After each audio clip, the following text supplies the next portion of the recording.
Ma'am सबसे ज़्यादा आपने टीआरपी कब एन्जॉय किया है, किस शो में एंड वो आपके लिए बहुत ही ख़ास रहा है?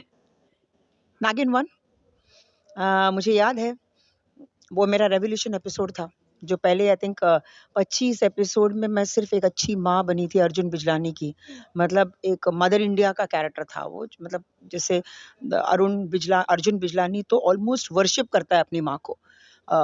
उसके बाद वो एक एपिसोड था, I think it was a 45 minute episode, जिसमें 42 मिनट्स मेरा सोलो था। मेरा फ्लैशबैक, कैसे मैं मनीष से मिलती हूँ, मुझे कैसे मैं उस माली से मैं शादी करती हूँ, कैसे अपने भाई को, it is a full flashback. अब 45 मिनट का एक एपिसोड सिंगल हैंडेड उसको होल्ड करना। फिर पता चला जी उसी दिन एक मैच है जो सबसे इम्पोर्टेंट मैच था, इंडिया पाकिस्तान, सेम सैटरडे।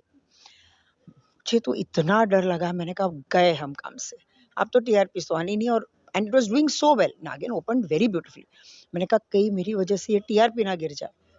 फिर मैं चली गई थी कोई शो, मतलब इवेंट के लिए, और थर्सडे के दिन मुझे याद है मैं नागपुर एयरपोर्ट में बैठी थी, मुक्ता का फोन आया था, she was the creative on the show.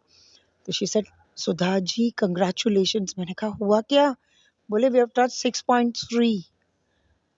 I think it is the biggest TRP which we came up with, 6.3 of Nagin 1, जिसमें सिर्फ मैं और मनीष खन्ना थे उस पूरे एपिसोड में।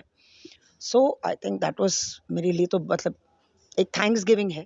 मैम नागिन का ज़िक्र किया आपने, नागिन तो आ गए लेकिन कहीं न कहीं आपके भी जो रील्स थे पुराने जो शो के एक-एक क्लिपिंग्स मैम वायरल हो रहे हैं और ना आपको बहुत मिस कर रहे हैं। क्या बाय एनी चांस क्या आपकी एंट्री उसमें दिखाई जाएगी? नहीं, अब तक तो कुछ भी नहीं, ऐसी कोई बातें नहीं हुई है। इनफैक्ट जब मैं घोर घोर कामिनी यहाँ बनी तो लोगों को लगा कि मैं यामिनी हूँ। तो मैं यही कह रही हूँ, मैं यहाँ यामिनी नहीं हूँ, मैं घोर कामिनी ही हूँ। और अब तक नागिन में मेरी कोई ना मेरे साथ कोई बात हुई है, ना मेरी कोई एंट्री है। अभी तक तो कुछ भी नहीं है। सो नागिन 7 अब तक तो I am not a part of नागिन 7। मैम आपकी फ़ेवरेट नागिन कौन रही है अब तक? क्योंकि इतने सालों से नागिन का हर एक सीज़न आ रहा है, बट आपको कौन पसंद आई है? Then, now and forever Mouni Roy. कुछ बताना चाहेंगे मैम, कुछ मेमोरीज़, कुछ यादें उनके साथ? पता नहीं वो लड़की में, पता नहीं वो लड़की इतनी खूबसूरत है।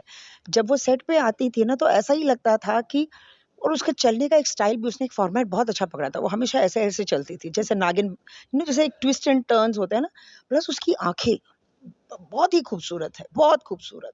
आई ऑलवेज़ फेल्ट कि नागिन के रूप में, या जब भी जितने भी सीज़न्स बने, अगर मैं विजुअलाइज़ करूँ ह्यूमन फॉर्म टू नागिन, वो सिर्फ मौनी रॉय है।